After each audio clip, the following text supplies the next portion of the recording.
தமிழக மக்களின் உரிமையை நாம் ஒவ்வொரு முறையும் நம்மை சுற்றி இருக்கின்ற மாநிலங்களிடம் போய் கேரளா, கர்நாடகா, ஆந்திரா, இன்னொரு பக்கம் மீனவர்களுக்காக ஸ்ரீலங்கா என்று தொடர்ந்து கேட்டுக்கொண்டுதான் இருக்கிறேன். ஒழிய தன்னிறைவு பெற்ற ஒரு மாநிலமாக தமிழ்நாடு என்றைக்கு வரப்போகிறது என்பதை தான் நான் இந்த நேரத்தில் சிந்திக்கிறேன்.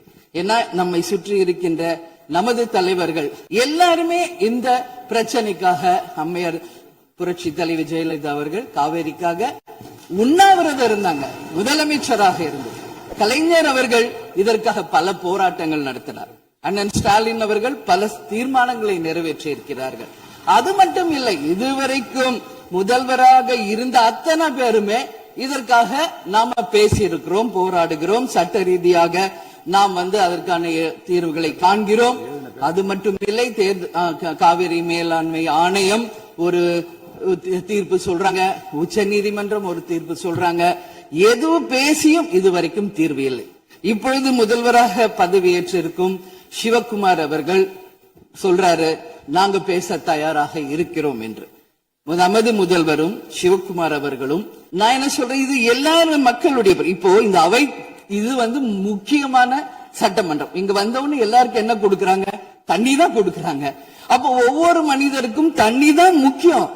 இன்னைக்கு காவேரி தாயின்னு தான் நம்ம சொல்றோம்.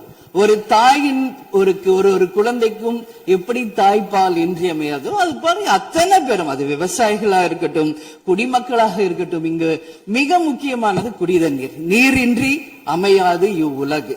அதனால முதல்வர் அவர்களே, உங்களை நான் கேட்டுக்கிறது, எப்படி மின் மிகை மாநிலமாக தமிழகத்தை உருவாக்கணுமோ அது மாதிரி மின் மிகை நீர் மேலாண்மையை நாம் நிச்சயம் உருவாக்க வேண்டும் என்று கேட்டுக்கொள்கிறேன். தமிழ்நாட்டின் நதிகளை இணைக்க வேண்டும். சும்மா நம்ம போய் பக்கத்து ஸ்டேட்டுக்கிட்டே தண்ணி கொடுங்க, டேம் கட்டாதீங்க கேட்டுக்கிட்டே தான் இருக்கோம், எதுவுமே நடக்கல.